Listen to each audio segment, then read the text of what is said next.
Hey everybody, it's Chainsaw Reacts back once again with another reaction for you guys. It's finally here, guys. Thor Love and Thunder pitch meeting. I was expecting this a number of days ago, I really was, because sometimes he gets his pitch meetings out super quick after a film releases, but I guess he was busy or something going on, not really sure.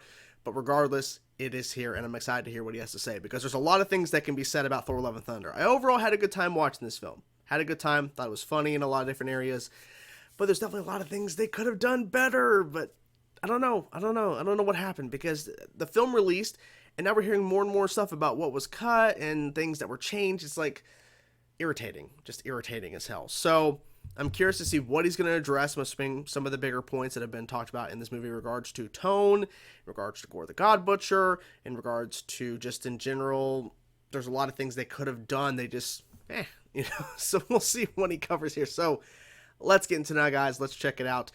He goes by pretty quick sometimes in his pitch meetings, so I may be pausing at times because I want to make sure I catch everything he says, because there's times where he's rapidly firing, going through stuff, and I don't want to miss a single thing. So here we go, guys. Let's get into now. Pitch meeting for Thor, Love and Thunder. Spoilers, you knew that. Come on. So, you have a new Thor movie for me? Yes, sir, I do. Yes, sir, I do. He's dumber than ever. Oh. Okay, yeah, just real. He's not smart at all, this guy. All right, well, I can't wait to see him team up with the Guardians. I love right away. He's like, he's dumber than ever. Go back.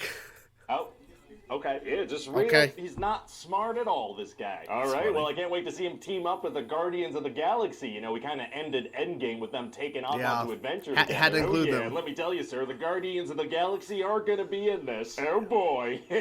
Just ever so briefly. What? So we're going to meet this guy, Gorr, Barely. right? And all his people have died, and his daughter, too, even though he's been praying to their god. Okay. And then he meets his god, who it turns out is a big old jerk, and then he gets chosen by the Necro Sword and kills the god. Oh, wow. Yeah, so now Gorr has become the God Butcher, and he's just gonna go on a rampage. He wants all gods to die. Why? Well, he thinks they're all selfish and they only care about themselves. Dang, well, it's gonna be crazy to see him going around butchering gods. Oh, yeah, except no, that is gonna be happening off-screen. But he's the God Butcher. Yeah, so he's off doing that. He's off doing that.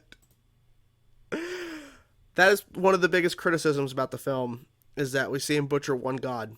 And everyone else, we're told it happened, but did it really? And that's some of the things I think that were cut from this film, is that they probably shot sequences where Gorr was killing gods, and they just cut it. I don't understand it either. I don't get it.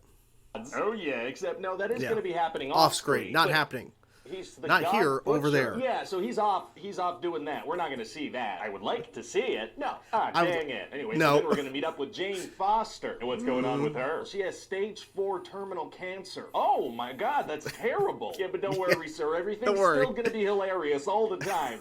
That wasn't my concern. Still plenty of jokes per minute, sir. Oh my god. Right, okay, maybe there shouldn't be in some parts. We're going to be cruising at a furious JPM. All right. You know those screaming goat videos from the internet? Oh, from like 10 the goats. years ago? Yeah, we're bringing that in. A bunch of screaming goats the whole time. All right, I mean, that was really funny 10 years ago. I guess it might still be. Yeah, the screaming goats. I like the screaming goats.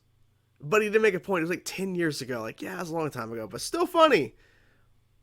But I don't know. Not everybody loves the goats. From like 10 years ago? Yeah, we're bringing that in. A bunch of screaming goats the whole time. All right, I mean, that was really funny 10 years ago. I guess it might still be funny now. Well, I hope you do like it, sir, because if it doesn't land the first time, it's certainly not going to land the next 7. Wow, well, geez. So anyway, Thor finds out from Sif that Gorr is butchering all these gods in amazing ways that I'm never going to show you. And he's on his way to New Asgard next. Oh, no. Yeah, New Asgard has become, like, super touristy. Like, they have an ice cream shop called the Infinity Cones. It has, like, an Infinity Gauntlet I theme. can't believe they did that. Seems like it's in poor taste. No, it tastes fantastic. I mean, it's ice cream. No, I mean, the Infinity Gauntlet was used in like a worldwide tragedy that's kind of messed up for a theme. Yeah, nothing a little ice cream can't solve. That's a good point. Yeah, okay. So Thor shows up in New Asgard and he sees that Jane is now also a Thor. What do you mean? Well, turns out back when they were dating, Thor had asked Mjolnir to protect Jane, so that's what he's doing. Yeah, that was an interesting little reveal there. Transform for the first time. Yeah, except no, that's off screen. That's off screen. Everything's off screen. So anyway, now she has this super cool Thor outfit. because that's what happens to you when you wield Mjolnir. That didn't happen to Captain America when he had it. Hey, shut up. And so then Gorr steals all these children and runs away. Oh, super rude. And so his plan is to lure Thor, because he just knows he's going to come to the rescue of these kids. He believes that all gods are selfish and only care about themselves, so his plan is to capture people that they care about, because they would definitely come help them. He just broke it.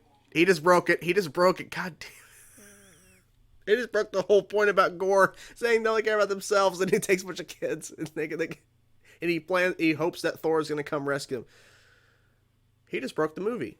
He just broke the movie right there. He literally did, because Gorr's whole point, like it was said earlier from this pitch meeting, that Gorr believes all gods are selfish, and literally he takes the kids, and I remember specifically in the film now that, you know, Thor's going to come and save us. I hoped for that, or I planned for that. Like, I hope that was the case. Like, something along the lines of, like, he knew that Thor was going to come save the kids. That goes against your whole entire ideology of gods, Gorr. Yes. Well, okay then. So Thor goes to the city where a bunch of gods live, including Zeus, and he tries to get them to help, but they're all scared of Gorr. Oh man, all these gods in one place? That's the perfect setup for a Gorr Not gonna happen. attack scene. Oh, you know it, sir. Anyway, so then they impale Zeus with his own thunderbolt and steal it and run away. Oh, impaling people and stealing their belongings is tight. Oh my god. That won't hold up in court, by the way. That wasn't an official admission of guilt or confession. Alright, so then they go fight Gorr and he steals Stormbreaker. Why? Well, it turns out that Stormbreaker is the key to the realm of eternity, where eternity will grant one person that was one wish. something. Oh, what's up? It just seems like maybe it would have been easier for Thanos to just go there instead of trying to gather all the Infinity Stones. Yeah. Or for the Avengers to go there for that matter. I didn't even think about Thanos going to eternity. God damn it. Stop it. Stop breaking the movie.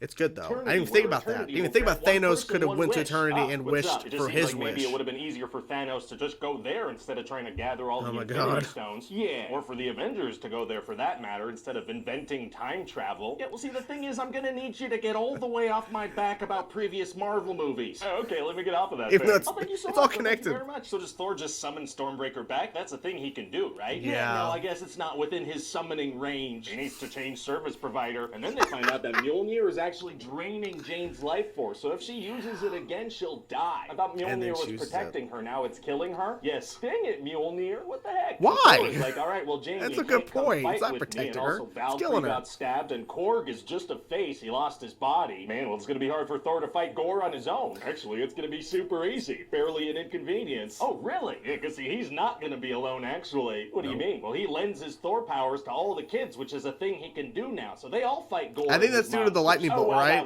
I think. Yeah, and so then our hero, you know, the guy with the army of child soldiers, attacks the bad guy, who's, you know, the guy who thinks gods should be nicer to people. That's, I don't, maybe don't phrase it that way. Don't phrase it that way. The good guy fights the bad guy. Yeah, definitely keep it vague. That sounds better. Anyway, then Jane shows up to help too, but she'll die. She does, yeah, but then Gorr is so moved by their love, when he makes his wish, he doesn't wish for all gods to die. What does he wish for? He wishes for his daughter to come back to life, but then he dies, so Thor kind of has a daughter now. Very cute. And Korg has his body back, and he falls in love. How did he get his body back? I don't know. Unclear. So that's about it. What do you think? Well, it sounds like a lot of fun, but do you think maybe we're going a little too hard on the Marvel humor? Sir, it's impossible to lean too hard on the Marvel humor. Trust me. Impossible? Yeah, that's true. I really enjoyed this video, but man, he broke the movie in more than one way. Gorr's whole thing about what gods, like what he thought about gods, and Thor actually doing the opposite of what Gorr expected. I guess maybe because when he faced Thor, maybe, I don't know. Maybe that's the thinking that this is the one god. And then the whole thing about where Gorr was killing all these gods, we don't see it happening. And then the fact that they're there with Zeus and everything and all these gods around in this, like, meeting. Gorr does not show up. He could have, oh my god, it would have been crazy, right? It would have been a slaughter fest if Gorr would have showed up at the meeting with Zeus. Nothing about Hercules. Nothing about that, or the fact that Jane went to Valhalla, I guess, because also, too, he could have covered more stuff, but it felt like he's kind of like going like the movie did. The movie went such a fast pace and kind of was skipping around stuff that he just kind of I don't know. But this was really fun to watch.